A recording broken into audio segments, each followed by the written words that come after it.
Olá, muito bom dia a todos os que estão presentes aqui e quem nos acompanha também de casa. Estamos reunidos para mais um painel super importante que foi selecionado minuciosamente o tema pela organização do Congresso Todos Juntos contra o Câncer. Eu sou César Cavalcante, sou jornalista e, assim como muitos dos que nos assistem, também passei pelo processo de tratamento de câncer. Fui diagnosticado no ano passado com um câncer de estômago e a minha vida deu uma virada totalmente. Hoje eu estou aqui participando também, mediando essa apresentação, mas quem tem muito o que falar e sobre um tema muito importante são os nossos convidados que eu vou apresentar a seguir, né?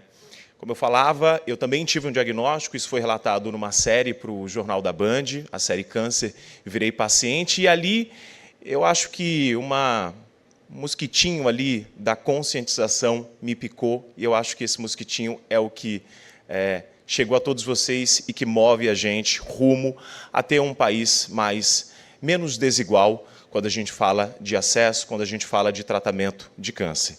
E esse painel tem tudo a ver com esse assunto. A gente vai falar sobre a prevenção e a promoção da saúde no contexto da nova Política Nacional de Prevenção e Controle do Câncer. É um tema super atual, super recente.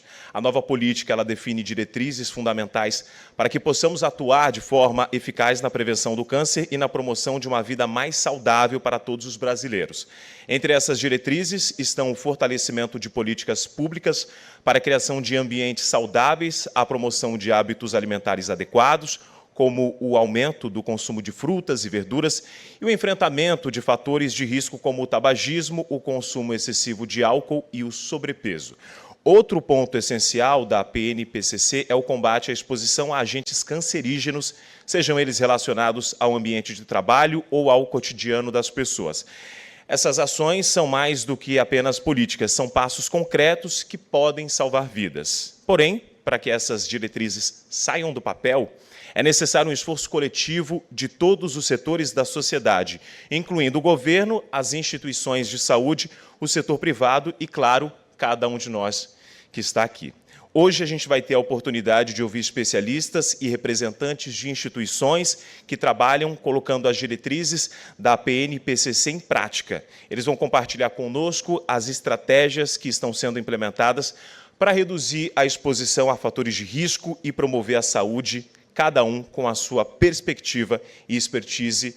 E eu estou seguro de que a gente vai ter um debate muito importante e com muito conteúdo valioso aqui nesta manhã. Bom, como convidados, nós temos aqui, e eu peço a todos uma salva de palmas, para o Dr. Antônio Carlos Buzaide, diretor médico-geral de Oncologia da BP, a Beneficência Portuguesa de São Paulo e cofundador do Instituto Vencer o Câncer.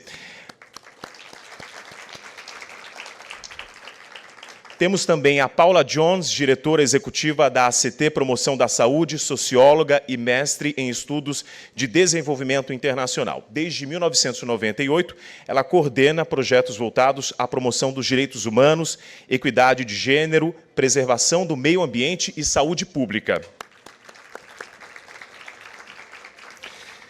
Na sequência, Gabriele Arruda, formada em Tecnologia e Neurociência e tem mais de 5 anos de experiência como engenheira de software, é gerente de produto na Impulso Gov e responsável pelo projeto Mensageria ao Cidadão.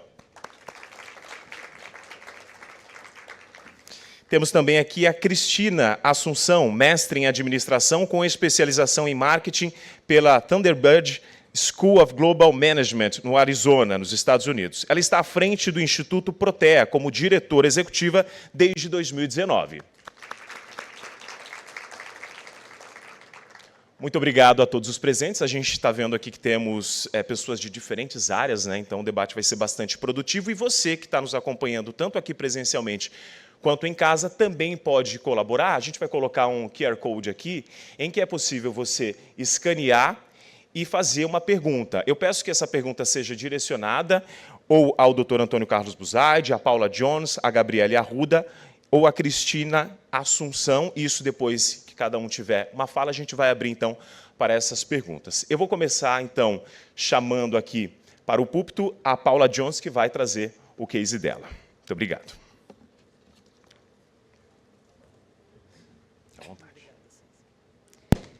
Bom dia a todos e todas. Queria agradecer o convite, ao TJCC. A CT participa aqui do congresso aqui desde a primeira edição, então é um prazer estar aqui. E um prazer estar nessa mesa com diferentes perspectivas, sobre o câncer. A CT, a gente atua na área da prevenção, na verdade, da promoção da saúde, buscando melhorar os ambientes onde todos nós vivemos. O nosso slogan é: os ambientes saudáveis ajudam a promover as escolhas saudáveis, entendendo que as escolhas elas não são feitas assim num vácuo, as escolhas são feitas de acordo com o ambiente em que a gente vive, trabalha. Então, a gente precisa fazer com que esse ambiente facilite as escolhas saudáveis. A gente está bem naquela, assim, antes, a gente quer meio que diminuir a incidência de casos de câncer como um todo na população brasileira. Então, essa tem sido a missão da CT, que ano que vem atinge a maioridade, aí, enquanto pessoa jurídica institucionalizada. Antes a gente era uma rede informal. A gente começou nosso trabalho na área de controle do tabagismo e, depois de alguns anos, a gente expandiu para atuar também junto aos outros fatores de risco, como o consumo de álcool, a questão da alimentação, atividade física. E acho que um fator de risco, quando a gente olha para o conjunto dos principais fatores de risco para as doenças crônicas não transmissíveis no Brasil e no mundo hoje, não dá nem para não falar em poluição no ar, que é um dos 5 grandes fatores de risco, aí, que acho que está muito evidente aqui na cidade de São Paulo aqui nesses últimos dias. A gente também atua aí na Agenda de 2030, dos Objetivos de Desenvolvimento Sustentável, principalmente na perspectiva de monitorar um indicador, o indicador 3, que diz respeito à saúde. A gente faz parte de um coletivo de organizações que a gente faz o que a gente chama de um relatório luz, como estamos em relação aos Objetivos de Desenvolvimento Sustentáveis aí que foram acordados pelo mundo inteiro para serem atingidos em 2030. A má notícia é: não estamos bem, assim como não estamos bem em relação a todas as metas acordadas globalmente em relação às doenças crônicas não transmissíveis, que teve uma reunião de alto nível lá em 2011 e vai ter agora uma reunião em 2025, no âmbito da ONU, e não tem nenhum país que esteja ali no caminho para atingir as metas que foram acordadas no âmbito das doenças crônicas. Essas metas acordadas em 2025 elas já foram adiadas para 2030. Então, assim, o que está acontecendo, que está fazendo com que a gente esteja mais distante do que deveria estar acontecendo para a gente atingir essas metas acordadas globalmente. Então, basicamente, o trabalho da CT tem sido olhar para isso e fazer incidência sobre as políticas públicas para o controle dos fatores de risco. Então, a gente é uma organização que a gente é especializada em advocacy e, obviamente, com base nas melhores evidências disponíveis, e a gente faz incidência direta. Aqui, só para trazer um pouco a perspectiva dos 4 fatores, dos fatores de risco, acho que o tabaco ele é o mais bem estabelecido enquanto entendimento da população, do impacto do tabagismo na saúde, do impacto do tabagismo em relação a vários tipos de câncer, e diria também que é o único dos fatores de risco em que a gente conseguiu adotar as políticas públicas que são efetivas para a redução do consumo. O Brasil é um caso de sucesso em relação à redução de consumo. A mesma coisa não acontece em relação ao que está acontecendo no campo da alimentação, no campo do consumo de álcool. Assim, a gente não está conseguindo controlar os ambientes da mesma forma em que a gente conseguiu avançar com o controle do tabagismo. Então, assim, inclusive, a gente atua com os outros fatores de risco muito inspirados pelo sucesso das políticas de controle do tabagismo. Que eu trouxe alguns dados aqui, não vou nem detalhar, assim, para eles, era um pouco mais para contextualizar com o que a gente está lidando. A obesidade também, eu acho que já foi trazido aqui anteriormente. A gente está vivendo uma situação com relação à alimentação que a comida saudável ela está ficando mais distante da mesa dos brasileiros por conta da questão de preço e acesso. Então, hoje, os alimentos ultraprocessados, eles estão ficando mais acessíveis. Houve uma virada a partir de 2023, que estava prevista para acontecer mais à frente, em que os ultraprocessados ficaram mais baratos do que o que a gente chama da comida de verdade, né? O que a gente está querendo dizer? Nosso arroz, feijão, fruta, legume, verdura, né? Então, isso é muito grave, porque a tendência que piore ainda mais a qualidade da alimentação das pessoas. E o Brasil tem uma situação relativamente privilegiada do que outros países, principalmente os países do norte global. As calorias consumidas pelos brasileiros, 20% vêm de ultraprocessados e 80% vêm de comida de verdade. Num país como a Inglaterra, Estados Unidos, chega a 60% ou mais de 60% das calorias vindas de ultraprocessados. Agora, no Brasil, nos últimos mapeamentos, as crianças brasileiras estão consumindo 25% de ultraprocessados como, né, a composição da sua dieta. Isso é muito grave, né, que você imagina o que vai ser isso mais à frente com relação a padrão da dieta, né? Quando a gente fala, não é para... né, porque aí a gente ouve muitas críticas, você está demonizando alimentos X ou Y, não é isso. A gente está falando de padrão de dieta, que tipo de padrão de dieta a gente deve privilegiar e quais são as políticas que vão fazer com que isso aconteça. E a gente está mergulhado na questão da reforma tributária que está em discussão no Brasil nesse momento, né? Então, é uma oportunidade única para a gente conseguir mudar um pouco essa tendência que está aí a todo vapor, né? no sentido de tornar o acesso a esse tipo de alimento que não nutre e nos adoece ainda mais acessível. Aqui a poluição do ar, aqui, né, que eu acho assim, é um tema que eu diria que ele está diretamente ligado a todos os outros fatores de risco quando a gente olha para o cenário de múltiplas crises que a gente está vivendo no Brasil e no mundo hoje, né? Você vê, o país está pegando fogo, a gente tem um modelo agroalimentar que ele precisa passar por uma transição urgente, não é para hoje, é para ontem. A gente está baseado no modelo de exportação de commodity, que está causando muito desses problemas, e não precisa ser assim, né? Eu acho que a gente tem capacidade suficiente para pensar em modelos que possam ser mais sustentáveis e nos alimentar de uma forma melhor, né? E a agricultura ela é responsável pela maior parte das emissões né, de carbono. Então, assim, isso tudo está interligado, né? E aí, quais são essas 4 políticas? Aquilo ali é meu tempo, né? Que está acabando, é isso? Tá. Não, só porque eu não vi quanto que está, só para me organizar aqui. Quais são os principais fatores de risco, quais são as principais políticas públicas para melhorar esse ambiente em que estamos todos inseridos, né? A tributação dos produtos nocivos à saúde, isso vale para cigarro, isso vale para álcool, isso vale para alimentos ultraprocessados. Advertências sanitárias, no caso do cigarro, né? Ou informação correta, mais correta para o consumidor. Agora, no caso da alimentação, a gente tem a rotulagem nutricional frontal. Ela não é exaustiva, ela não é suficiente, mas ela dá dicas também, né? Aquela coisa de ler o rótulo, não só aquele auto em, mas também o que tem ali naquela lista de ingredientes. O álcool está começando a discutir, a Irlanda está começando a discutir a advertência sanitária em produtos do álcool, né, que eu acho que é uma política que demonstrou ser uma política de sucesso para informação para as pessoas em relação ao que está por trás daquele rótulo e por que está por trás da publicidade, que aí é outra política importantíssima, que aí eu acho que é uma concorrência muito desleal, que é a questão do marketing da publicidade. Tem publicidade de quê na TV?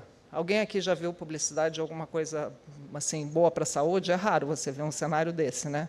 Infelizmente, assim, a publicidade, por exemplo, você vai nas redes sociais, que é outro ambiente que está cada dia mais difícil de ser regulado e controlado, é que as crianças estão acessando que tipo de informação, que tipo de publicidade. Todos os levantamentos e pesquisas demonstram que esses produtos nocivos eles estão presentes em todos esses ambientes de diferentes formas, né?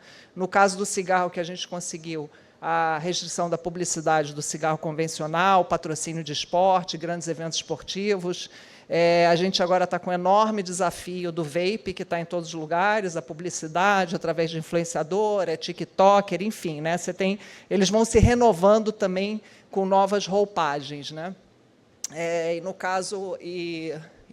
E outra política super importante, além de você pensar na regulação da propaganda, eu acho que é entrar todo esse mundo do marketing digital, que é um espaço de publicidade que ele precisa ser regulado. Inclusive, a gente está também participando de iniciativas que estão falando sobre, exemplo, marketing digital de substitutos de leite materno.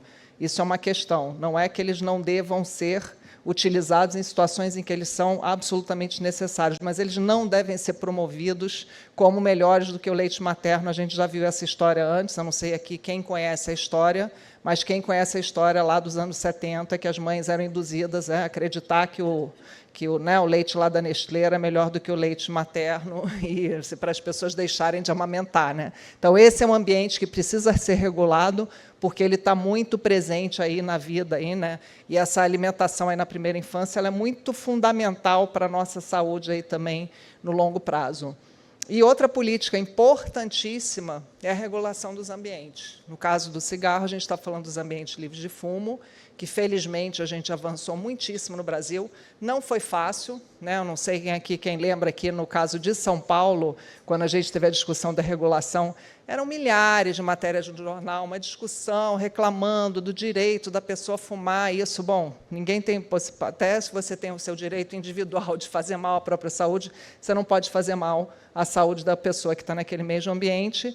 E uma das questões que eram alegadas, o que a gente observa em todo o processo de incidência, né, que a gente faz, é que uma das questões sempre surgem os argumentos econômicos. Por quê? Não existe argumento de mérito. Então, quando a gente tenta regular qualquer ambiente ou fazer qualquer restrição à venda de determinado produto em determinado ambiente, a gente sempre ouve aqueles argumentos clássicos: vai gerar não sei quantos desempregos, as pessoas vão morrer de fome. A gente ouviu isso 1000 vezes em relação ao tabaco, a gente ouve isso em relação aos outros fatores de risco também.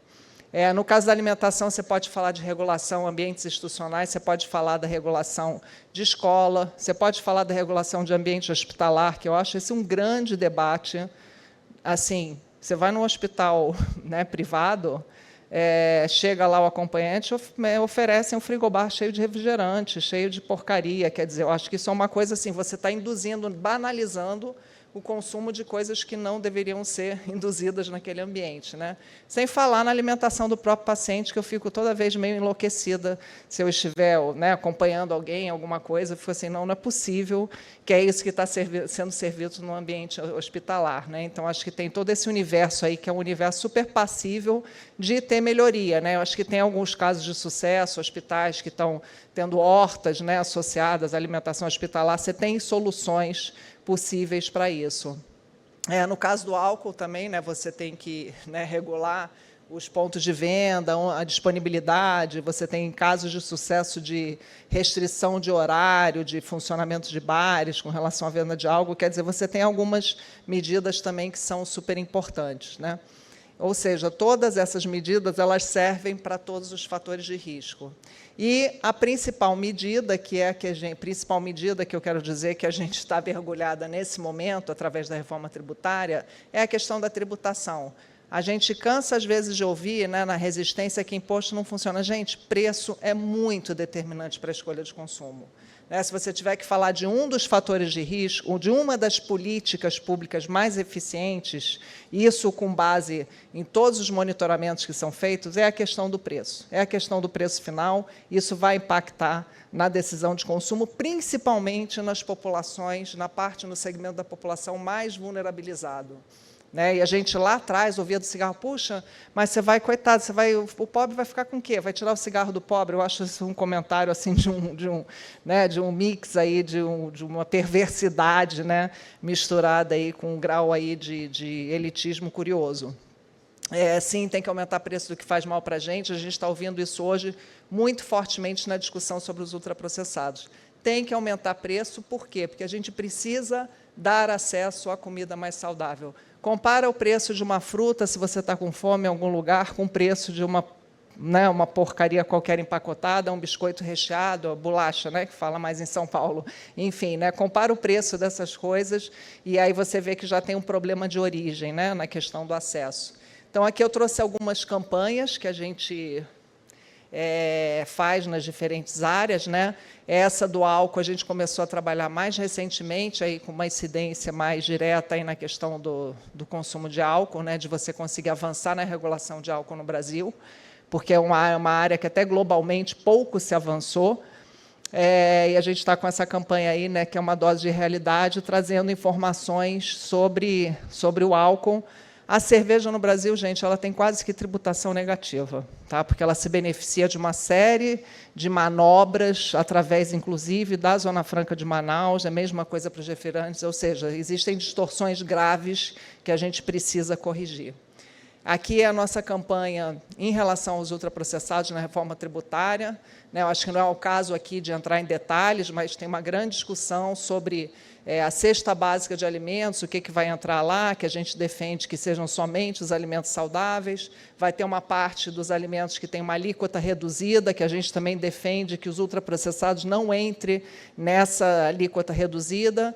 Aí tem a alíquota cheia e tem o tal do imposto seletivo, que é aplicado ao cigarro, ao álcool, com várias experiências de sucesso no mundo inteiro, e que a gente entende que deve ser aplicado aos ultraprocessados. A reforma hoje ela está no Senado, ela já passou na Câmara. No texto que saiu na Câmara, no imposto seletivo, só entrou o refrigerante. Na categoria, a gente entende que, se você quer, aí ficam alegando, não, tira o refrigerante do imposto seletivo, porque não adianta tributar só ele. Então, a solução não pode ser tirar ele de lá, e sim colocar outras coisas. A gente tem defendido que sejam justamente, aí tem mais informações aí nesse site, sejam justamente esses produtos que têm um forte apelo para as crianças, que estão sendo consumidos mais pelas crianças, que são, a gente está falando de produtos supérfluos.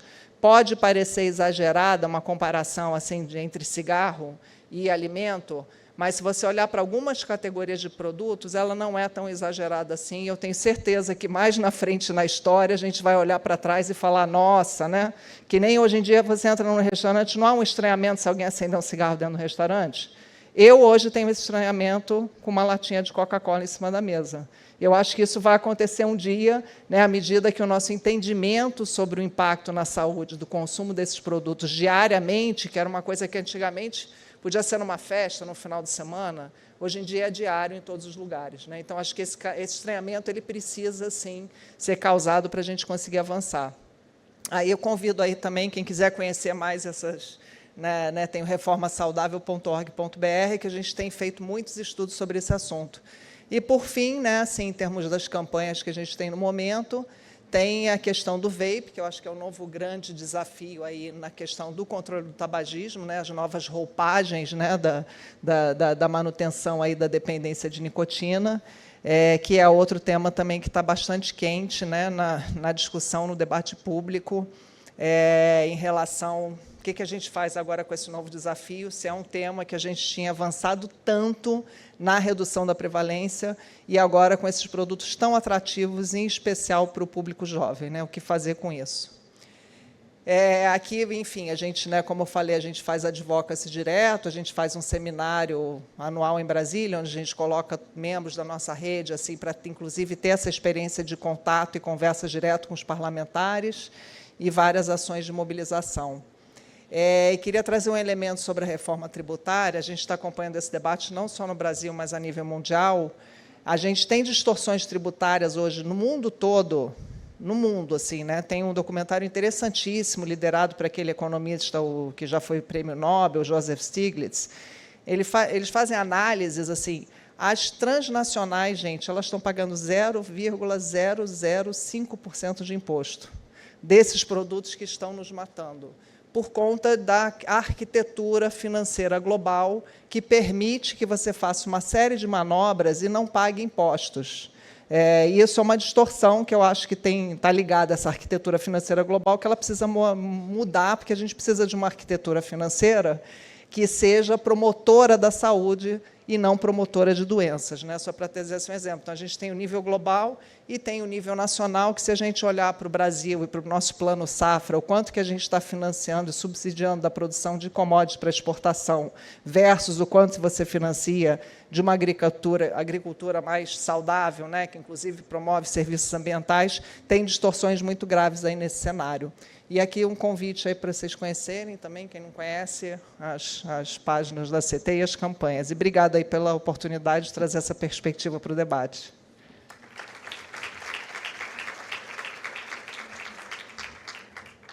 Muito obrigado a Paula Jones, que é diretora executiva da ACT Promoção da Saúde, já começa trazendo aí muitos questionamentos, né, muitos insights para a gente com essa abertura. E eu convido vocês também, que estão nos acompanhando, agora a plateia aumentou durante a fala da Paula, a mandar perguntas. A gente vai colocar logo aqui o QR Code, você pode escanear, já vai direto, é muito rápido, não precisa de cadastro, já vai conseguir fazer a sua pergunta. Eu só peço que direcione, então, a um dos nossos convidados que estão aqui nesta manhã. Deixar mais um pouquinho, o pessoal pegar o celular, escanear e fazer a pergunta. Então, enquanto isso, eu já chamo, então, a Gabriele Arruda, que é da Impulso.gov e vai falar um pouquinho com a gente também. Seja bem-vinda.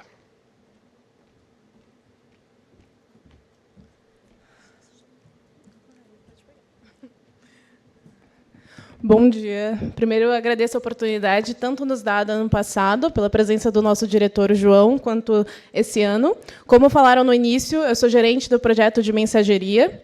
Eu vou falar um pouquinho do impacto desse programa e do papel da atenção primária para a promoção de saúde e a redução dos números de mortalidade por câncer no Brasil. A Impulso.gov é uma ONG formada por 2 mestres em políticas públicas de Harvard, que tem como missão impulsionar o uso inteligente de dados e tecnologia no SUS. Durante a pandemia da Covid, as ferramentas da Impulso foram usadas por mais de 1.000 municípios e 6 governos estaduais. Hoje, a Impulso atua na atenção primária e em saúde mental, com produtos e serviços 100% gratuitos para o governo. E por que trabalhar com atenção primária? Quando a gente fala de atenção primária, é onde a gente previne os agravos de acontecerem. Um relatório do Banco Mundial demonstra uma correlação positiva entre os investimentos e o desempenho da atenção primária e o desempenho da atenção de média e alta complexidade. Na verdade, o impacto da atenção primária é tão grande que uma expansão a 100%, hoje a gente trabalha em 65%, significaria uma eficiência de tamanho de 0,03% do PIB. E a atenção primária também é reconhecida como importante pela nova PNPCC. Um dos itens como princípios é a elaboração e implementação da busca ativa pela atenção primária para a captação de pessoas aptas para procedimentos de rastreamento. A Impulso, na atenção primária, já trabalhou com mais de 150 municípios e hoje tem em seu banco de dados 1,3 milhões de pessoas.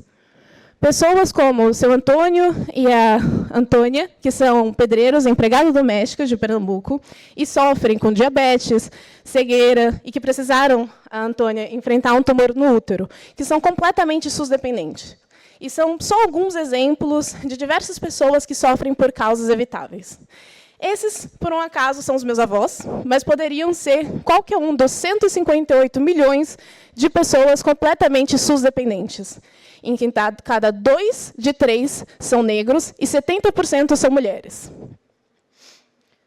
Todos os dias, na atenção primária, milhões de dados são produzidos. A gente trabalha com um cenário extremamente favorável no Brasil. 89% das unidades básicas de saúde têm em sua totalidade, ou pelo menos parcial, o uso de prontuários eletrônicos, o que nos dá o maior banco de dados de saúde do mundo. Na verdade, a gente pode falar que dado não está faltando. Uma pesquisa feita pelo Coelho Neto demonstra que, entre 2010 e 2018, a gente teve 54 diferentes sistemas de informação de saúde em utilização, como Sinances, Reg, CardSUS, etc. Enquanto a gente está tratando como uma pauta de governo a junção de dados entre a atenção primária e de outros diferentes níveis de atenção, o que definitivamente causa uma revolução em como a gente olha esses pacientes de uma maneira holística por todas as ordens de níveis de atenção, a gente, com o que a gente já tem, pode e deve entregar muito mais. O que a gente vê pela nossa experiência nos municípios é que a gente tem profissionais de saúde extremamente sobrecarregados de ficar preenchendo informação e não ver nenhum retorno no que eles fazem. E é por isso que, quando a PNPCC traz que vai instalar mais um banco de dados, a gente precisa se perguntar o que fazer com esses dados, como dar um passo além. O começo disso é por elaborar indicadores de como serão avaliados os resultados que estão dentro desses bancos de dados. Hoje, na atenção primária, a gente tem 7 indicadores, mas apenas um deles é de prevenção ao câncer. o rastreamento de exame citopatológico, que pode detectar precocemente o câncer de colo de útero. E aqui eu já deixo uma provocação, que se a gente está falando de prevenir o câncer, e a gente está falando de envolver a atenção primária, a gente precisa primeiro ter acordos mais evidentes de qual vai ser essa participação. Mas primeiro vamos avaliar um pouquinho sobre como tem sido o desempenho do Brasil dentro desse indicador. O indicador diz que os municípios devem atingir 40% de cobertura de exame citopatológico para mulheres entre 25 e 64 anos e fazer o exame somente a cada 3 anos. Eu queria lembrar que o câncer de colo de útero ele é o terceiro câncer mais incidente, ele mata 7 mil mulheres por ano. Mesmo com isso, 83% dos municípios não conseguiram bater a meta de 40%. Então, se a gente tem dado, e a gente tem até meta direcionada, e novamente eu lembro, a gente está falando aqui só de uma, mas começando por ela, o que está faltando para isso acontecer, para as coisas melhorarem e andarem? Pela nossa experiência, informações acionáveis para os profissionais de saúde. Então, a gente, como organização, se perguntou como a gente pode criar uma solução que aumenta a prevenção para a população, mas não sobrecarregue os profissionais de saúde pública. A primeira coisa que a gente fez foi criar uma plataforma que centralizava e fazia de maneira automática essas análises e recomendações para os indicadores de saúde. A gente tem tanto uma área aberta, que tem dados de todos os municípios em que eles podem acessar, quanto uma área logada, com informações nominais, com as listas dos pacientes já priorizadas, falando quais são os exames que faltam e as informações de contato de maneira facilitada, para facilitar a busca ativa, que é, inclusive, um dos princípios da PNPCC. Recentemente, fomos além e a gente desenvolveu a funcionalidade de mensageria para o cidadão via WhatsApp. A gente começou esse processo fazendo entrevistas com os nossos usuários para entender o que leva eles a terem o comportamento de não realizar os exames. E o que a gente descobriu através dessas entrevistas, e também através de uma revisão literária, principalmente pelo modelo de crença em saúde, foi que as duas principais barreiras eram, principalmente, o medo de descobrir um diagnóstico positivo e também a questão da vergonha de fazer o exame. Mas, mesmo com isso, as mulheres concordam que os benefícios desse exame superam os malefícios. Então, por que esse exame não está ocorrendo? A grande maioria fala que é simplesmente o esquecimento da realização da necessidade de fazer o exame. E foi por isso que a gente criou um programa que lembra essas mulheres, via WhatsApp, através do número que está cadastrado já nesses prontuários, da necessidade da realização desse exame. E, para a gente avaliar o impacto dele, a gente pegou 4 municípios que a gente atua, de diferentes regiões, Sul, Sudeste e 2 do Nordeste, e enviou. E 45 dias depois dessa mensagem enviada, com 2 variações, uma que permitia o agendamento já ali no WhatsApp, e outra que só passava a informação da necessidade, a gente viu que, no controle, apenas 1,3% das mulheres que precisavam fazer o exame o realizavam. Enquanto, no nosso grupo de intervenção, 2,6% realizavam, um aumento de 100% nos exames. No outro grupo, isso ainda foi mais surpreendente, 3,1% realizavam, um aumento de 138% nos exames. Se a gente estivesse falando de fazer isso para todo o Brasil, a gente poderia salvar 2.200 vidas, com apenas uma mensagem no WhatsApp. E esse programa também foi bem recebido pelas coordenadoras de equipe, profissionais de saúde. A gente tem um relato de uma coordenadora que diz que a própria mãe e secretária da unidade só realizaram o exame depois que receberam a mensagem. Outra coordenadora traz um exemplo de uma mulher que fazia 13 anos que não fazia o Papa Nicolau. A mesma coisa foi bem recebida pela própria população. Em uma parte dessa citação, a gente tem uma mulher que diz: se pudesse me avisar sempre, eu gostaria. E é por isso que a gente está avaliando agora esse programa em uma parceria com o IEPS e a Johns Hopkins para poder entender qual é o impacto dele na atenção primária no Brasil.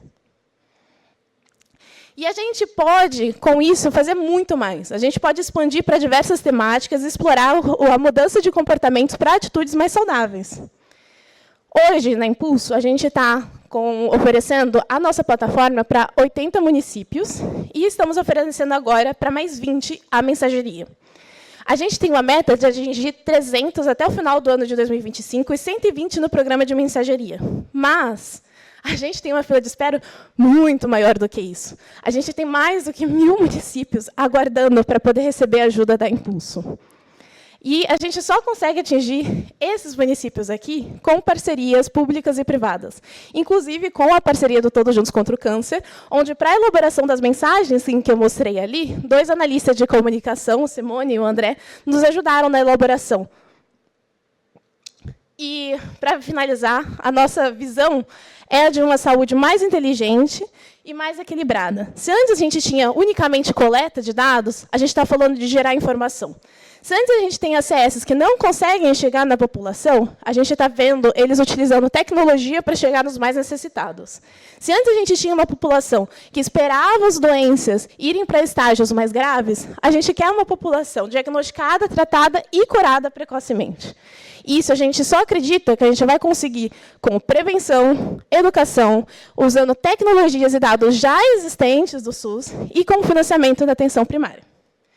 Eu finalizo deixando o contato do nosso diretor e agradecendo pela atenção.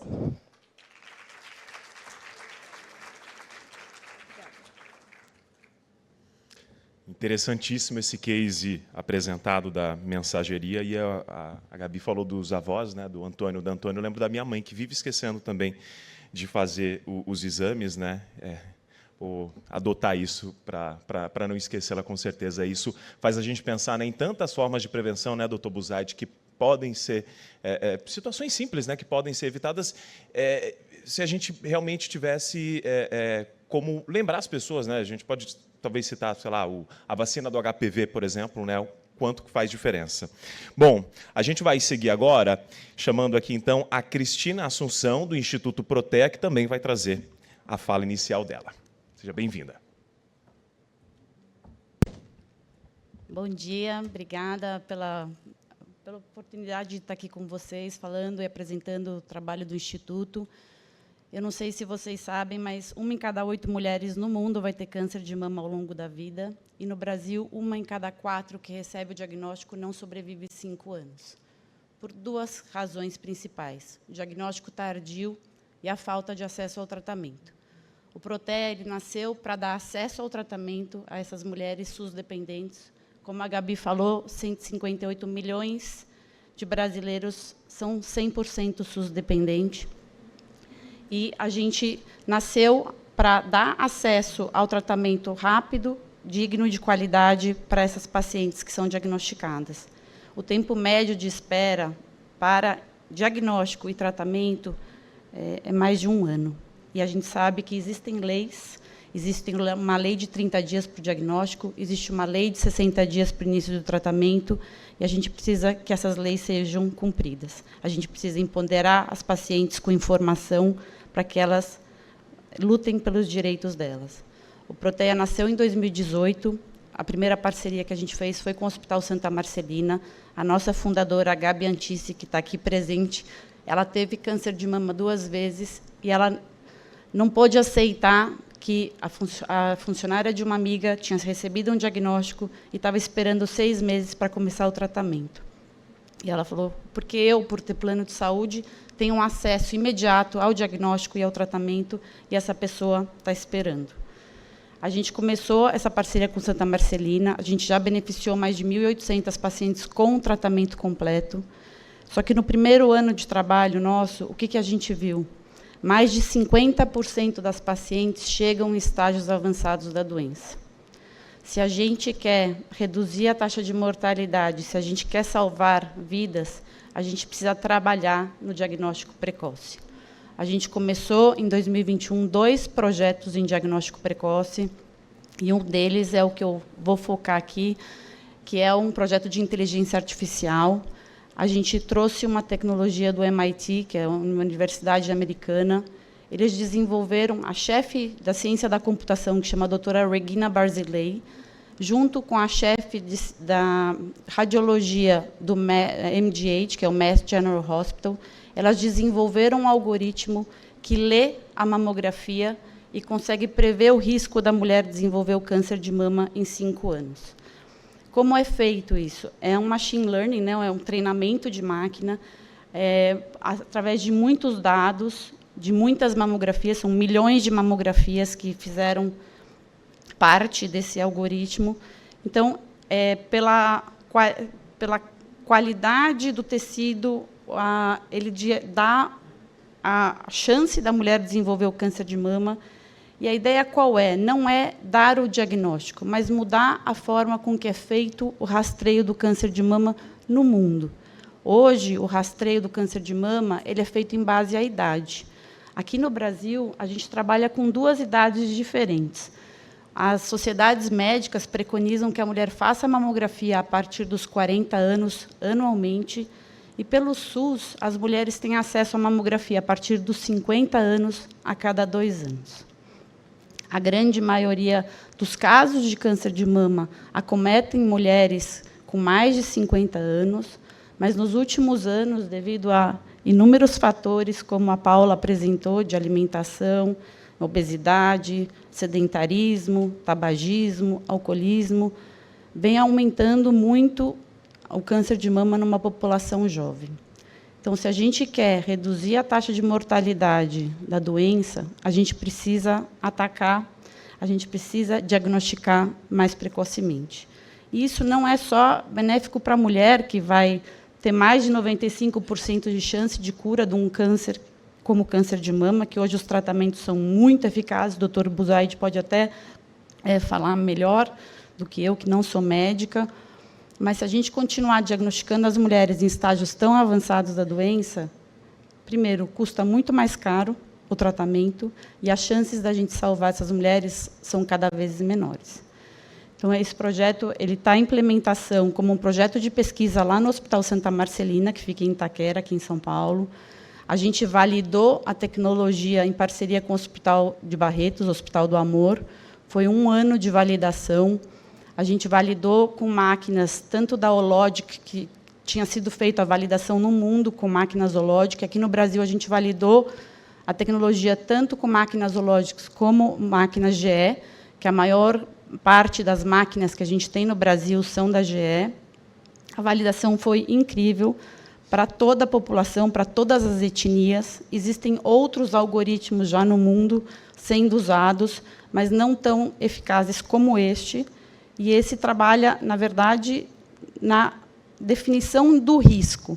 E a ideia é que a gente mude a mamografia de ser feita em base à umidade a ser feita em base a um risco da mulher desenvolver o câncer de mama. Eu acho que é importante falar que o Protea vai continuar trabalhando como pilar principal o acesso ao tratamento, mas a gente tem um único objetivo, que é ajudar a reduzir a taxa de mortalidade do câncer de mama no Brasil, e, para isso, a gente tem que trabalhar nos 2 pilares, e é por isso que a gente começou o projeto Cuidar Mama e o projeto de inteligência artificial. Obrigada.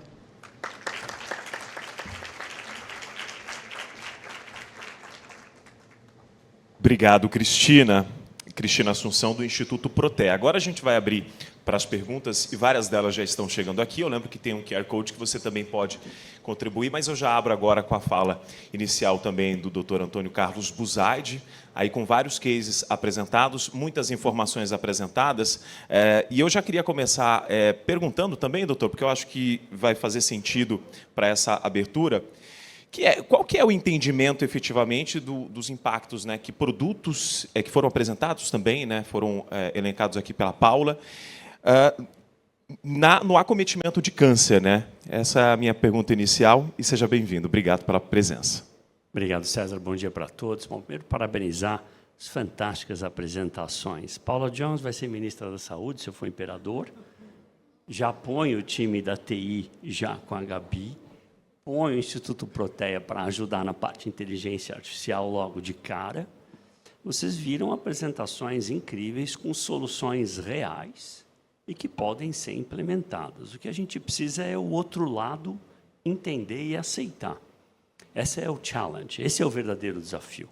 O que tem que ser feito foi muito bem delineado. Se você olhar a intervenção primária que a Paula Jones apresentou, dos fatores de risco de câncer, só aí você já reduz absurdamente. Não precisa inventar a roda. A gente não precisa procurar o gene, desenvolver um remédio de 100 mil reais por mês. Não é aí que a gente vai, de fato, impactar. Alguns anos atrás, eu dei uma entrevista para uma repórter de saúde fantástica, a Natália Cuminali, que eu conheço há muito tempo. E eu falei para ela, falou, como é que se arruma o Brasil? Pergunta fácil, aberta, tal. Eu falei, well, easy question. E eu falei, se eu fosse imperador do Brasil, eu falei, olha, presidente não adianta porque tem que ser político, não funciona bem. O que funciona é quando você diz, está determinado que a casa do imperador disse que. Isso funciona melhor. E aqui seria, obviamente, a intervenção na área alimentar, eu disse para ela, principalmente nas escolas, precoce. Ninguém quer tentar arrumar adolescente aos 16 anos de idade. Você quer arrumar as crianças aos 2, 3 anos de idade. Essa é a hora que você educa e conscientiza. Quando alguém dá o batata chip para ele lá, ele joga no lixo e fala, mas não quero, isso é veneno. Muito obrigado. Ele vai ser educado, mas ele vai jogar no lixo, tá certo? Enquanto alguém der uma fruta e fala, muito obrigado, tem uma faca para descascar, e vai daí. Então, esse é o ponto. É aí que tem que começar a intervenção, e não tardiamente. Não, você vai brigar com marcas fortes de marketing, como disse a Paula, é quase um unfair play, as formas de propaganda que são feitas. Não é tão simples brigar contra isso. Mas é ali que tem que começar. E se você conscientiza tudo quando é jovem, aí realmente você impacta. Óbvio que os nossos filhos são vacinados para HPV. Seria um absurdo intelectual, a meu ver, um pai ou mãe dizer, não vou vacinar meu filho, que aconteça o que acontecer. Não está correto. O filho depois pega um câncer HPV relacionado e vai sofrer severamente. Eu tenho vacina com 90% de redução de risco, 80% dependendo do câncer. Então, é uma obrigação dos pais. Não, o pai tem que ser conscientizado. Talvez a mensageria funcione bem. Falou, olha, você vacinou o seu filho, só que eu não seria tão polido do tipo vacine. Se você não vacina, você é um irresponsável. Você quer ser rotulado como irresponsável? Não sei se o meu modo de ser funciona bem, mas eu acho que tem que ser assertivo. E não falou, olha, eu acho que você deveria ser tão bonzinho, é bom para as crianças. Não, tem que vacinar, você é um irresponsável se você não vacinar. Então, eu acho que essas tecnologias mostradas são importantes. Não, o Protea está tentando arrumar um grande gap que existe, o abismo, não é um gap, é um abismo entre a medicina privada, que realmente tem quase todos os remédios do mundo, com pequenas exceções que tem, em geral, na América, alguns meses antes de vir ao Brasil, às vezes 6, às vezes 12 meses, e, obviamente, o Sistema Único de Saúde. Mas, se nós investirmos agressivamente na prevenção, por exemplo, a alimentação, a tributação, a poluição, tudo isso vai reduzir risco de câncer no futuro e é um melhor retorno do investimento. Sem dúvidas, doutor. E o senhor estava numa fala, né? Veio essa expressão aí que para o jovem realmente é doce na boca, né? Mas a gente sabe que com os anos isso vai mudar bastante, que é o vape, né? Eu trabalho em televisão. Na TV se proíbe, né, a veiculação de cigarro, né, aquela coisa de Fórmula 1, enfim. Mas na internet a gente está falando de um ambiente totalmente diferente. Como a gente está falando, doutor, claro, aqui, da nova política, e também a gente está falando de prevenção aqui nesse papo, eu queria uma fala sua também a respeito desse ponto, né, do cigarro eletrônico. O senhor acredita que a gente não começou a ver nem a ponta do iceberg, talvez? Eu acho que uma determinação a nível governamental é necessária. Senão vai acontecer o que aconteceu com o cigarro. Demora décadas para você mostrar o problema e aí você não consegue quase reduzir. Se você pegar papers de 40, 50 anos atrás, questionando se o cigarro realmente era cancerígeno. Olha a história, lógico que a indústria vai patrocinar estudos que tem viés, tem uma série de coisas. Hoje, quem questionaria? Não é nem possível intelectualmente questionar. Mas o meu receio é que isso ocorra com o vape, que tem, obviamente, um componente de vício forte com a nicotina, que é o grande viciante, e tem os relatos de morte por insulto pulmonar agudo relacionado ao vape. Então, eu acho que nós temos que ser agressivos. E isso só tem uma maneira, a meu ver, a nível governamental. Isso tem que vir de cima para baixo. A tributação vigorosa, como a Paula colocou, pode ajudar em tudo. Tudo que é mal, tudo que é nocivo, deve ser vigorosamente tributado. Reduz a ingesta. Já que a pessoa não é esperta o suficiente para se autofrear, a economia é capaz de ajudar. Então, aconteceu isso com o fumo. O que nós temos no Brasil hoje? 12% de fumo da população. A Paula tem o número 12, 13, é um número até relativamente baixo. Tem lugares do mundo com 40%. Tá certo? Então, nós não estamos mal nessa fase no Brasil. Melhorou, mas ainda pagamos o preço dessa percentagem. E eu acho que tem que vir de cima para baixo. Tipo, isso tem que ser eliminado, não deve estar presente para a população, achem outro lugar para levar o seu produto. Essa é a minha opinião. Esse negócio de negociar, discutir, tem o que discutir. Isso tem que ser banido. Esse é meu modo de ver. E a gente está no momento certo, né, para essas discussões. O timing é esse. Paula, né? quer comentar aqui? Na verdade, o vape no Brasil está banido por uma resolução da Anvisa, né? Então, a discussão está quente, porque, obviamente, né, tem produto contrabandeando no mercado, mas ele está banido pela Anvisa. Bom, aí é questão de combate ao contrabando, né? Eu vou aproveitar aqui que já tem uma pergunta da plateia para a própria Paula. E, claro, todas fiquem à vontade aqui para fazer intervenções, né? O debate, eu acho que ele fica mais natural e mais rico dessa forma, sem dúvidas. Mas essa pergunta ela veio de forma presencial, do Alan Sarge Porcatia, espero que eu tenha pronunciado de maneira correta aqui, e é para a Paula. Ele diz o seguinte: recentemente, a OMS incluiu o sono como um domínio da qualidade de vida e o trabalho de turno, principalmente noturno, como um fator de risco para o câncer.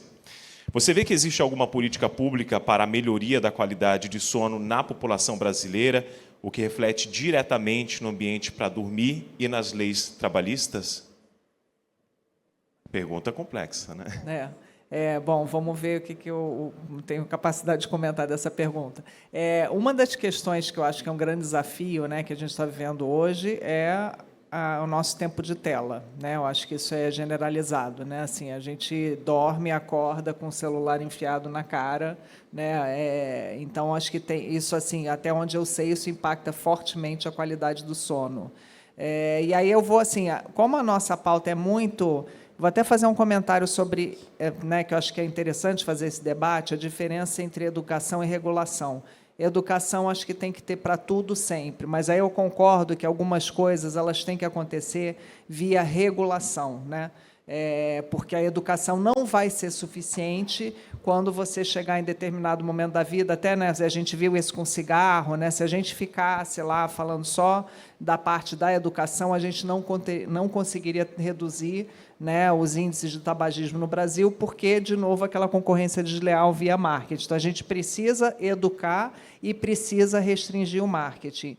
Aí eu estou dando uma volta grande, mas para falar dessa questão da qualidade do sono, ela também está relacionada ao sedentarismo, né, à atividade física, a falta de atividade física, problemas para dormir, mas ou seja, né, e também está relacionado aos ambientes que a gente vive, se você tem oportunidade ou não de ter uma vida ativa, né? Você pode falar de transporte, de mobilidade ativa, você tem várias políticas que elas são importantes e que elas impactam na qualidade do sono. Eu não tenho conhecimento aprofundado sobre quais serão as políticas públicas específicas para sono, mas o entendimento é que uma vida saudável ela melhora a qualidade do sono, e aí eu acho que esse outro grande desafio que a gente tem coletivo é um pouco como é que a gente regula essas big techs em relação a todos os incentivos para você não sair da frente daquela telinha, né, 24 horas por dia, e agora ainda tem mais uma nessa conta, né, que a gente começou, que está começando a aparecer nos consultórios de saúde mental,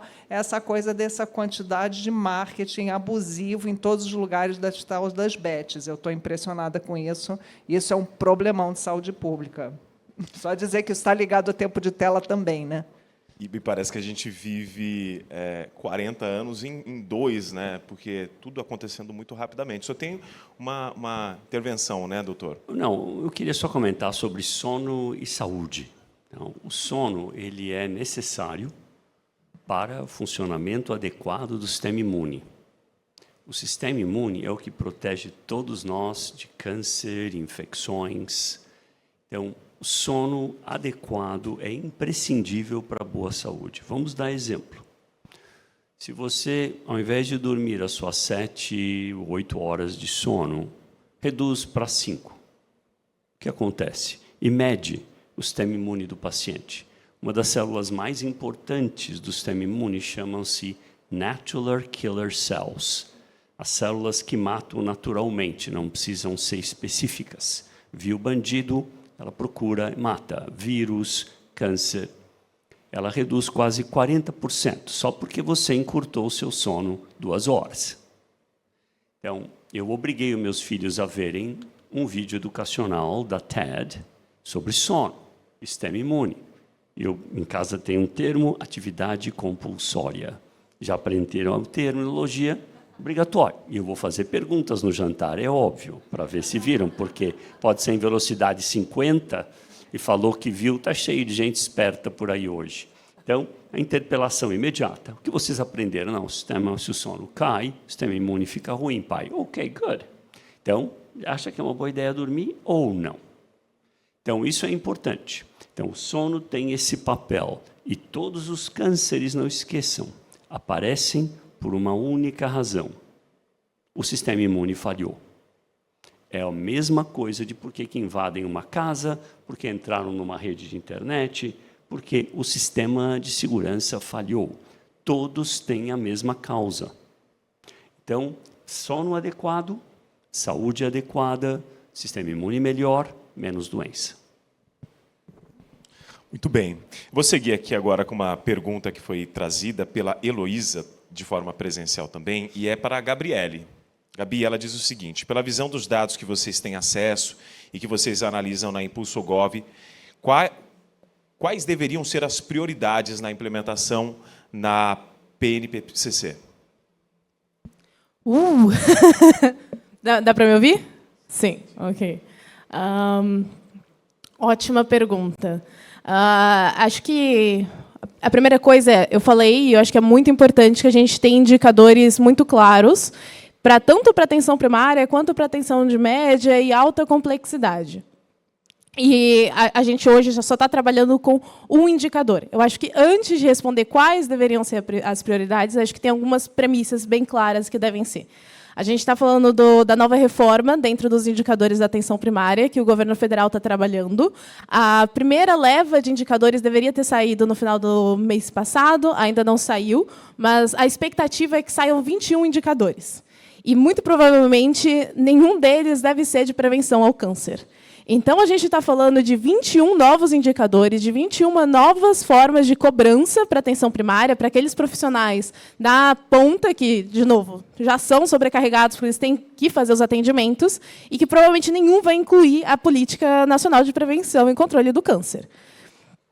Então, o primeiro passo seria começar a trazer a PNPCC para dentro da atenção primária também. Porque do que adianta a gente colocar que é um princípio, lá a gente fazer a busca ativa, se a gente não tem indicador claro, se a gente não fala, olha, faz parte das responsabilidades da atenção primária buscar as pessoas para poder fazer o rastreamento, que seja de câncer de mama, para rastreamento de mama, ou para colo de útero. Então, se a gente não tiver isso claro, isso não vai acontecer.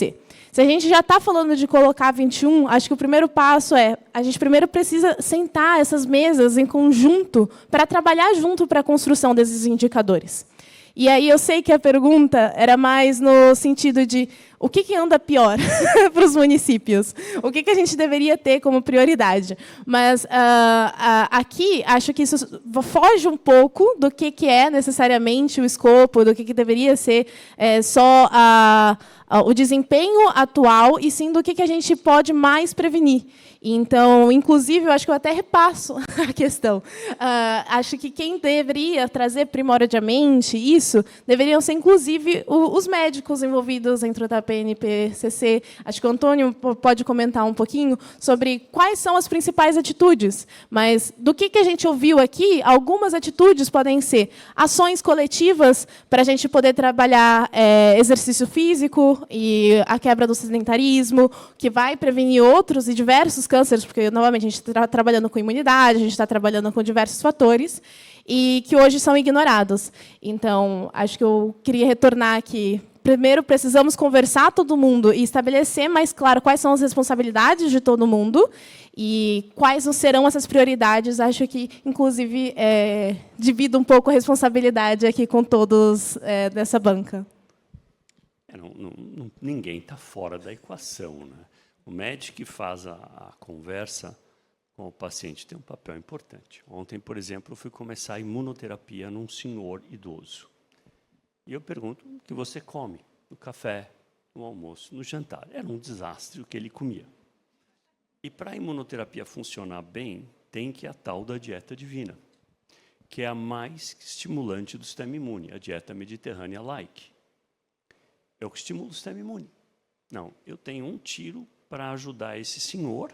Se ele tem interesse, de fato, em ser ajudado, eu recomendei fortemente que ele faça uma alta aderência ao que eu vou falar. E eu mando gravar as consultas todas. Pode pôr 20 telefones aí. Pode mandar para quem quiser, mas é para ouvir de novo. E é fantástico as perguntas. Desculpe, a salsicha pode? São coisas fantásticas. A gente fica até emocionado. Assim, I can't believe this. Acabei de dar um discurso, só Deus faz, só Deus não sei. Daqui a pouco, cara, a salsicha. Mas a língua... Não, o prosciutto italiano, sem dúvida, esse, com certeza. É fantástico, fantástico. Então, o que eu quero chegar é que hoje o profissional dedica pouco tempo à orientação nutricional dos seus pacientes. Médicos que dão imunoterapia, remédios que estimulam o sistema imune. O doente vem me consultar. Você foi orientado à atividade nutricional adequada? Atividade física aumenta o sistema imune também. O paciente fala, não, ninguém falou nada, doutor, o cara só deu o remédio. Essa é uma das razões pelas quais o seu remédio não funcionou bem. Hoje, de manhã, chegou um paper, que eu acabei de ler, um manuscrito médico, sobre o distress emocional e a atividade dos remédios de imunoterapia. Então, tinha um já há 2 anos, e eu guardei o paper, falei, vamos esperar uma confirmação. Agora veio um segundo paper, igualzinho. Agora, além da nutrição, atividade física, eu já falava da parte emocional, mas agora eu vou falar com um vigor maior ainda. Eu quero que baixe a adrenalina, quero que baixe a rotação. Eu sei que não é fácil, alguém está apontando um revólver para você. E você fala, não, agora fique calmo. Well, you kidding? Está apontando, você tem certeza? Revólver. Eu entendo. Mas é a hora, se você quer viver, quer ter melhor chance, tem que fazer. Ou faz yoga, meditação, põe um psicólogo para ajudar. Até o emocional ajuda a imunoterapia. Então, tudo isso entra na equação. Eu posso... Cris. Com Aqui certeza. a gente vê ainda um abismo maior, doutor Buzaide, do sistema público e do privado. Se no sistema privado muitos médicos não conseguem ter essa conversa com o paciente, no sistema público isso ainda é muito mais gritante. O acompanhamento assim de psicólogo, de um nutricionista oncológico, desse apoio completo para do paciente que está em tratamento oncológico, é praticamente inexistente. Só para completar, eu acho que eu vou retomar os 21 indicadores que estão sendo criados, eles vão partir muito mais ali do momento da identificação e focar muito em identificar o câncer, o que definitivamente é muito importante a gente identificar precocemente. Mas o que a gente está falando aqui é também de uma outra camada de começar a ter ações e começar a ter indicadores de ações que previnem, né? Então, começar com indicadores de nutrição, começar a integrar melhor essas equipes de saúde da família para poder ter um cuidado de forma que a gente diminua a incidência de casos e não ficar enxugando gelo, porque senão a gente não vai conseguir tapar esse buraco só vai crescer. E a mortalidade e a incidência de câncer só está crescendo ano a ano. Muito bem. Vou seguir aqui uma pergunta para a Cristina, da Marina. Ela diz o seguinte, Cristina, a ideia de usar essa ferramenta nova para o rastreamento do câncer de mama substituiria a mamografia? Acho que você vai poder explicar melhor isso. De jeito nenhum. Muito pelo contrário, eu daria mais acesso a uma mamografia mais assertiva. Hoje, no Brasil, a gente não tem uma cobertura mamográfica nem de 30% da população alvo do SUS, que é 50 a 69 anos. Então, nem 30% da população 50 a 69 anos do SUS faz mamografia no período que tem que ser feito. Então, aqui a gente já vê, a Organização Mundial da Saúde preconiza que a cobertura deveria de ser de 70% no país. Então, a gente está aqui bem longe. E a gente sabe que tem problemas de educação, de conscientização da população, muitos problemas de acesso, tem uma burocracia muito grande para que a mulher consiga fazer a mamografia, mas o algoritmo ele só vai ajudar.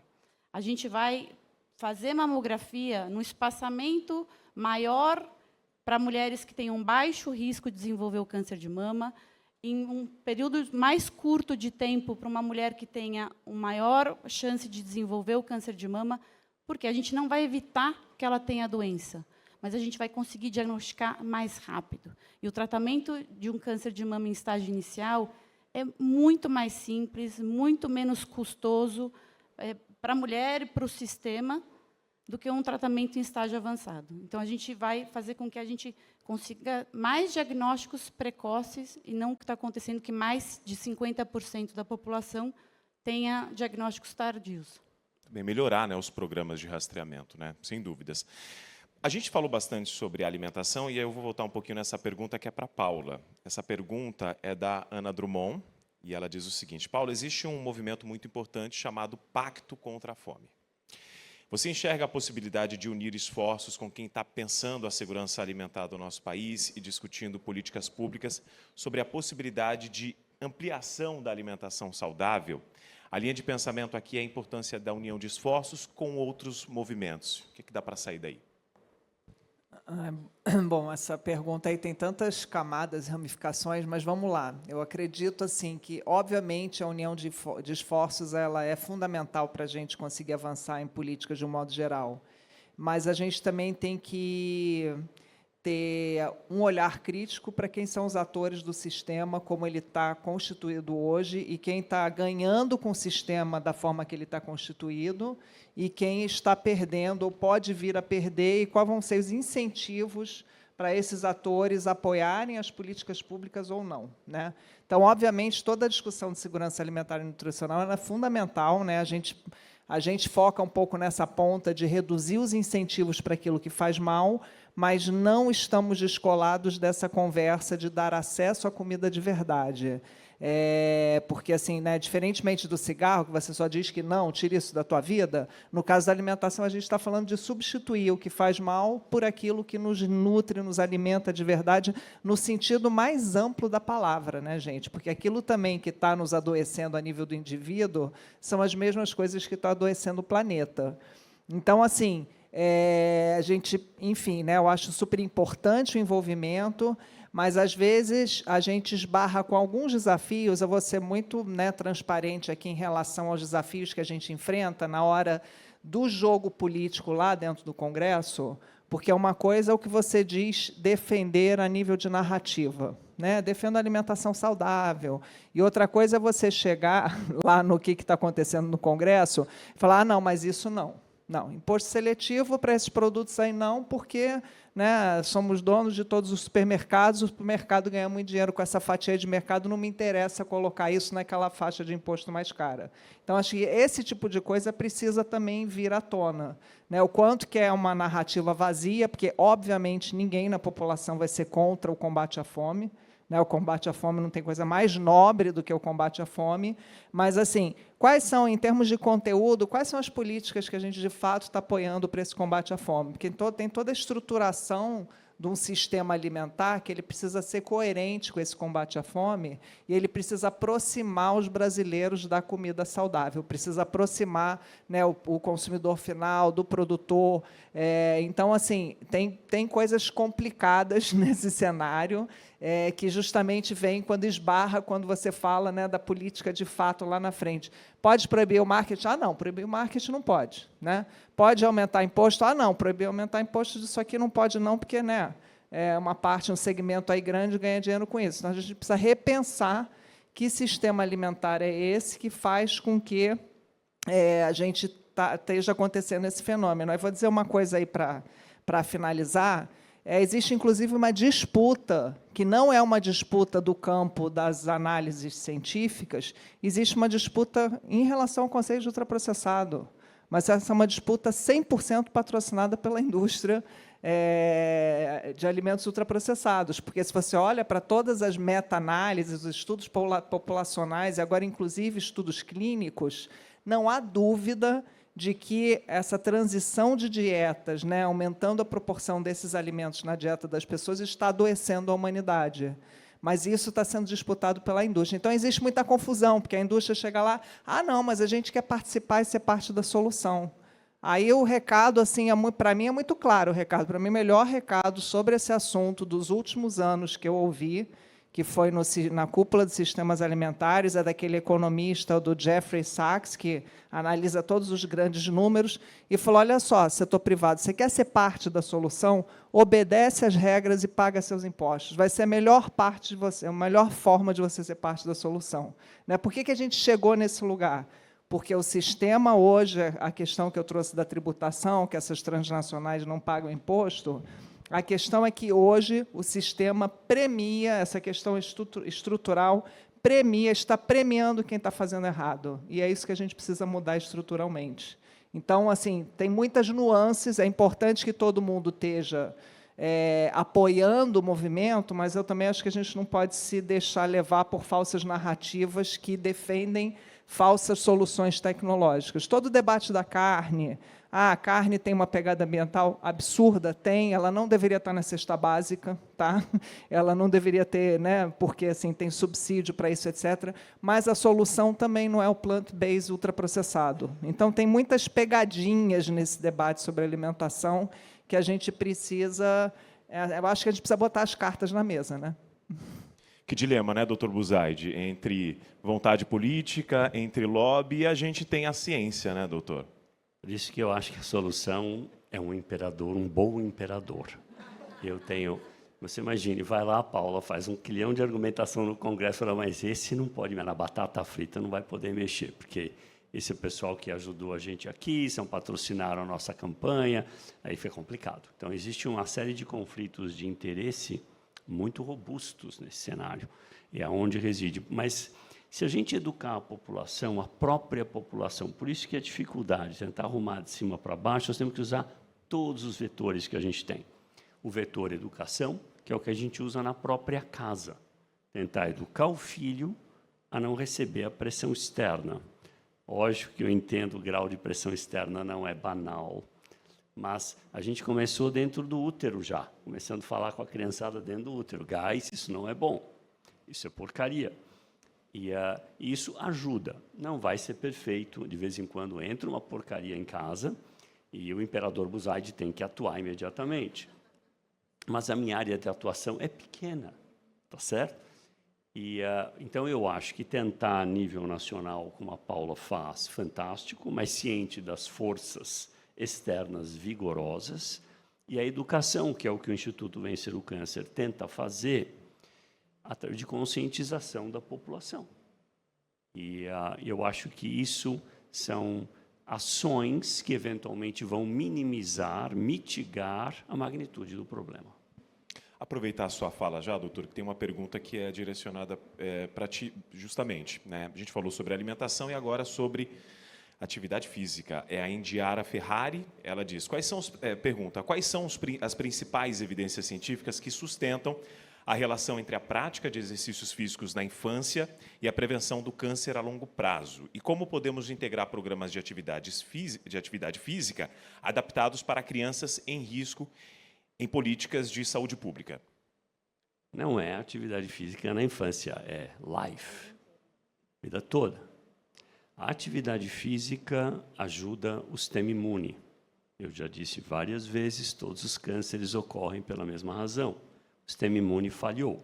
Então, a atividade física, além de manter músculo, massa muscular, melhores articulações, evitar o sobrepeso, etc., etc., 1 milhão de outras ações benéficas, ela também ajuda no sistema imune. Então, a ideia é lifelong. não é agora. E a atividade física ela é importante de fato.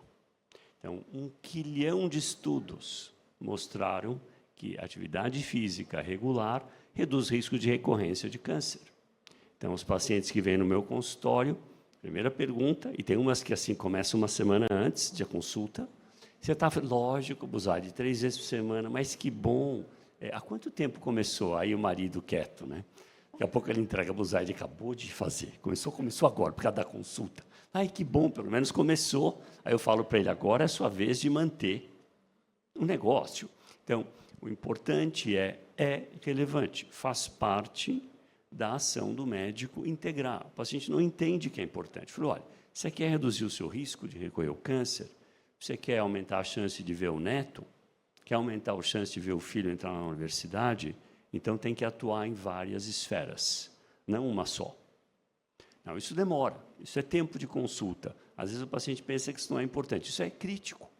Falou, olha, mantenha a sua dieta, faça a sua atividade física, durma bem, mantenha o estresse controlado. Tudo isso ajuda. Quer ver o neto? Quer ver o filho crescer? Então, é assim que faz. Posso fazer um comentário, trazer de novo, né, Claro. para a minha praia aqui, que é o nível populacional. Aí fazer o gancho com essa questão das iniquidades, a questão do acesso ao tratamento. Quando a gente fala de fatores de risco, a gente tem iniquidades absurdas no Brasil, né? Então, uma pessoa que pega um transporte público 2 horas, né? Quer dizer, ela não vai para a academia, né, gente? Ela não tem tempo de ir para a academia, né? Então, assim, por isso que você precisa também de políticas públicas que garantam espaços seguros, modalidades ativas, né, modais ativos de transporte, né, aquela coisa de você caminhar até o ponto de ônibus, de você ter um transporte seguro, de você ter acesso a parques e a instalações, isso é fundamental para que você, né, a nível populacional, tenha um ambiente que favoreça isso.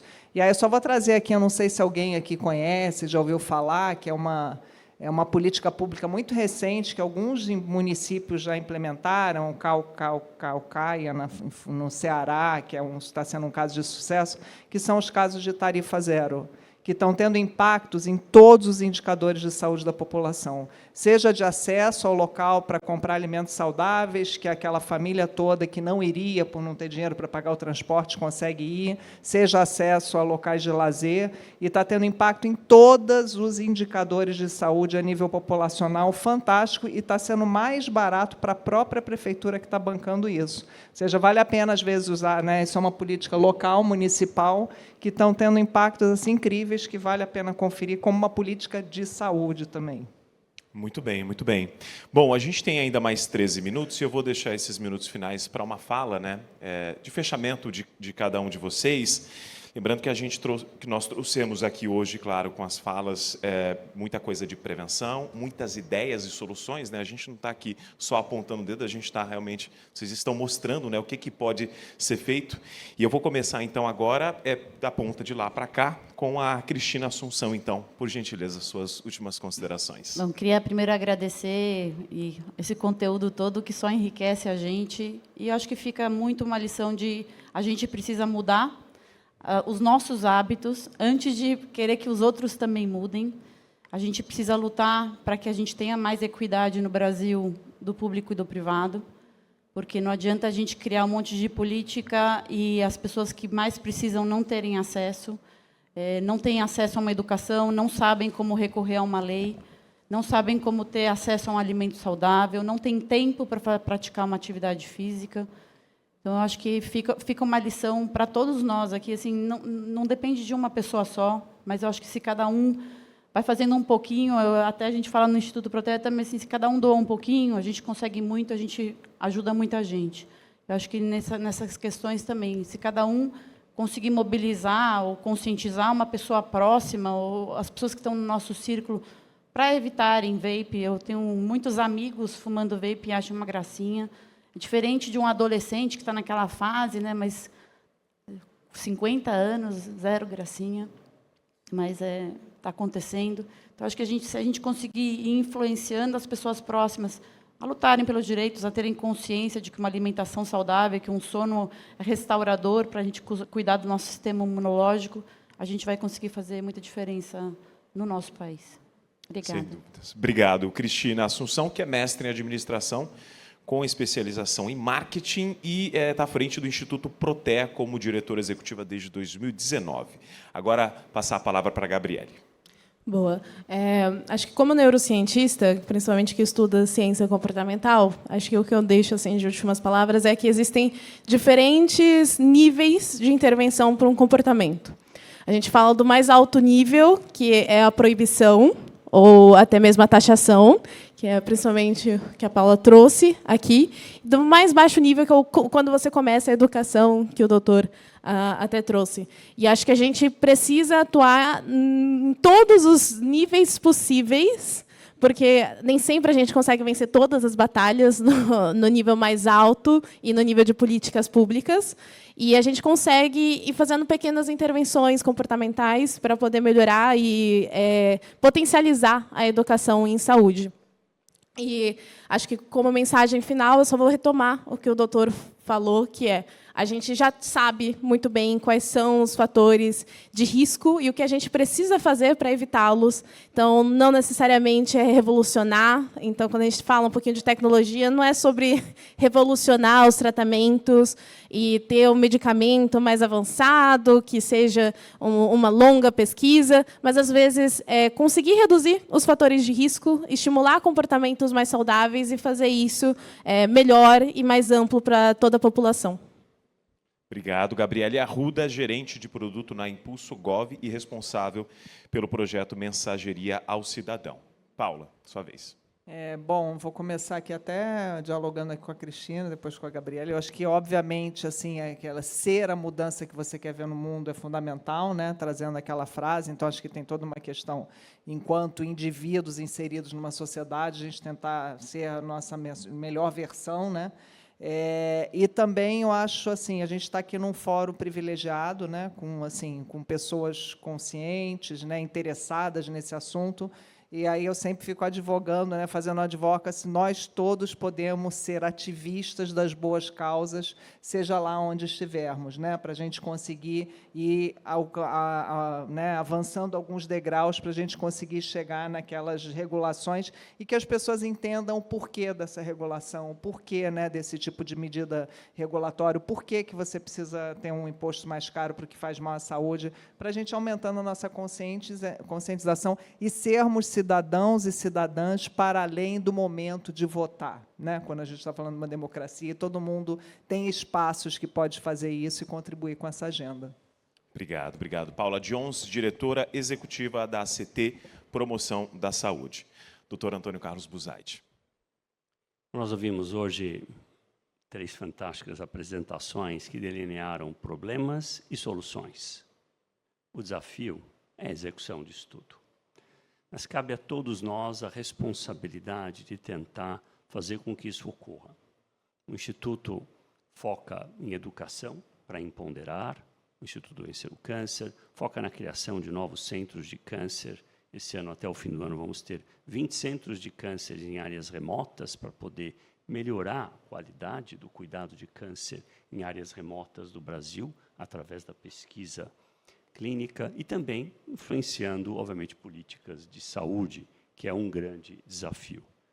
A mensagem final é obrigação de todos nós tentar atingir, e as potenciais soluções foram delineadas hoje. Muito obrigado.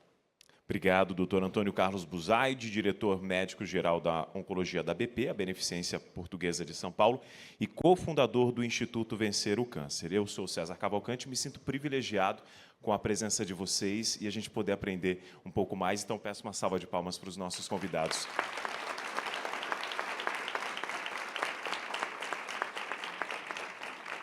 Por mais um painel riquíssimo que nós tivemos hoje aqui no Congresso, Todos Juntos contra o Câncer. E você que está nos acompanhando, continue nos acompanhando, porque a gente ainda tem muito debate, muita coisa boa vindo aí na programação. E eu deixo a vocês todos agora um bom dia. Bom dia a todos e até a próxima. Tchau.